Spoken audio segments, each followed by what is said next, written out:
Acción colectiva. Módulo 1. Punto 5. 5.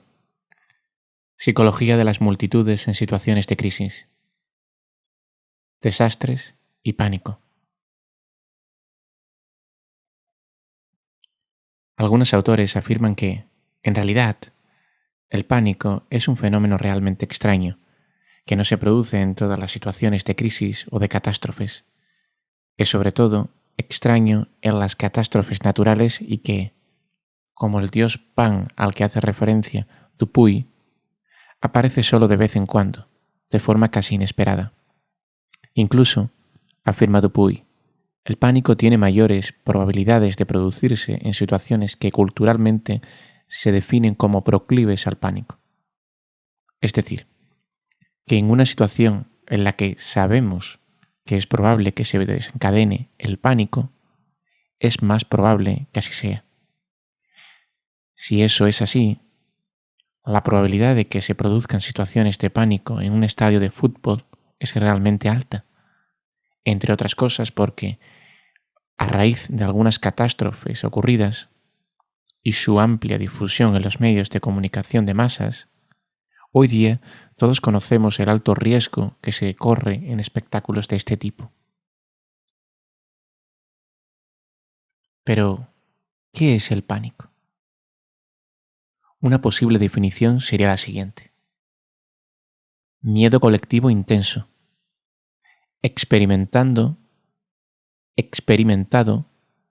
simultáneamente por todos los miembros de una población, caracterizado por la regresión de las conciencias a un nivel arcaico, impulsivo y gregario, y que se traduce en reacciones primitivas de huida, de agitación desordenada, de violencia o de suicidio colectivo. Repetimos.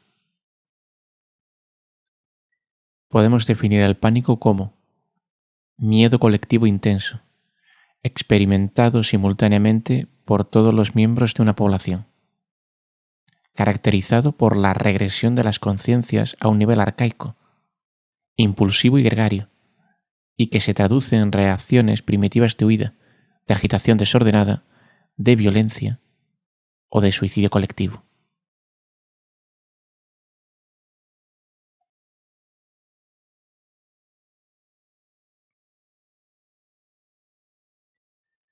Como vemos, esta definición reproduce a la perfección el concepto de masa o multitud que con anterioridad hemos encontrado en autores como Siegel o Le Bon, en los defensores de la irracionalidad de las masas, en aquellos autores que optan por defender que en estas situaciones aparece una nueva entidad colectiva y desaparecen las individualidades, es decir, que se produce una desindividualización. Como hemos visto, el contagio constituye una de las explicaciones del porqué de esta desindividualización. La investigación realizada por Cantrill muestra que no se puede hablar de contagio de sentimientos, como podría desprenderse de los trabajos clásicos sobre multitudes, sino que, más bien, existe un amplio abanico de posibilidades en cuanto al tipo de reacciones que mostrarán las personas afectadas, dependiendo estas de factores tanto sociales como psicológicos. Nivel de espíritu crítico, relacionado con el nivel de instrucción de la persona. Vulnerabilidad psicológica, relacionada con la confianza en uno mismo. Preocupaciones, sentimiento de seguridad o inseguridad. Situación física y social. Cercanía, lejanía del lugar del acontecimiento y de la familia. Y posibilidad o no de comportamiento autónomo. Frente a las explicaciones en términos de desindividualización, otra posible explicación sería aquella en que se alude precisamente a lo contrario, a lo que podríamos denominar desocialización. es decir, la desintegración de las normas sociales, la destrucción de los vínculos primarios que lleva a que la conducta de cada persona se rija únicamente por el deseo de huir sin tener en consideración lo que pueda ocurrirle a los demás. Estos dos tipos de explicaciones quedan recogidos en el trabajo de Helbing, Farkas y Visek, quienes describen de la siguiente forma la secuencia típica de acontecimientos en una situación de escape ante una catástrofe. Primero, las personas se mueven o intentan moverse más rápido de lo normal. Segundo, las personas empiezan a empujarse y sus interacciones empiezan a ser de naturaleza física. Tercero, el movimiento y especialmente el paso de embotellamientos se hace descoordinado. Cuarto, se observan atascos en las salidas. Quinto,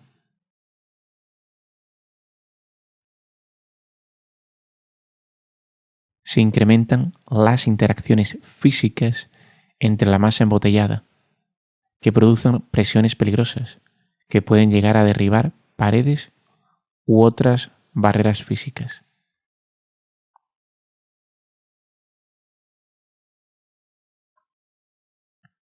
Sexto, la huida se ralentiza. La huida se ralentiza a causa de las personas caídas que actúan como obstáculos. Séptimo, las personas muestran una tendencia a la conducta de masa, es decir, a hacer lo que hacen los demás.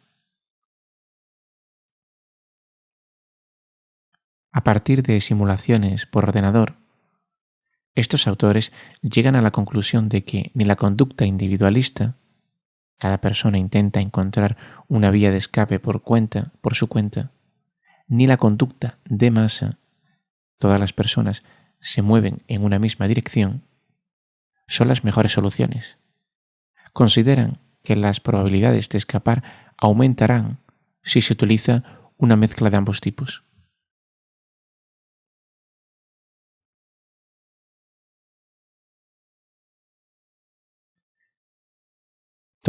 Stoetzel, basándose en el trabajo de Martha Wolfenstein, resume de la siguiente forma las reacciones en las catástrofes en tres momentos temporales diferentes, no necesariamente presentes en todo tipo de catástrofes. En primer lugar, encontramos a la precrisis, primer momento temporal, precrisis. Aparecen dos tipos de actitudes opuestas, tanto de rechazo de la idea de peligro como presencia de un temor exagerado a la misma. El siguiente momento temporal es el de la crisis, que a su vez se puede dividir en tres fases. En la primera, denominada fase de choque, pueden darse al mismo tiempo tres reacciones. Una minoría conservará la sangre fría. Otra mostrará reacciones extremas de ansiedad, mientras que la mayor parte permanecerán aturdidos, atontados, sorprendidos por el estupor. La segunda fase, reacción o retroceso, implica un intento de comprensión de lo sucedido, y es donde aparecen los comportamientos expresivos que alivian la tensión, y donde aparecen también las reacciones prácticas de ayuda a los necesitados. Y en cuanto a la tercera fase, se caracteriza por la aparición de rumores, surgimiento de líderes y conductas de ayuda mutua y sacrificio.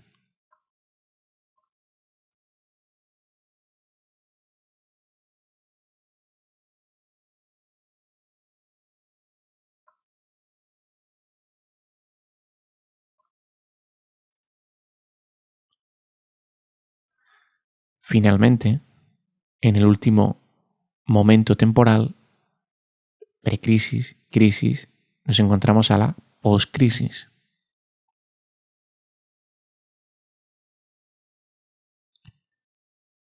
En la que se tienen en consideración las probablemente largas secuelas de la catástrofe, tanto en el ámbito fisiológico como psíquico.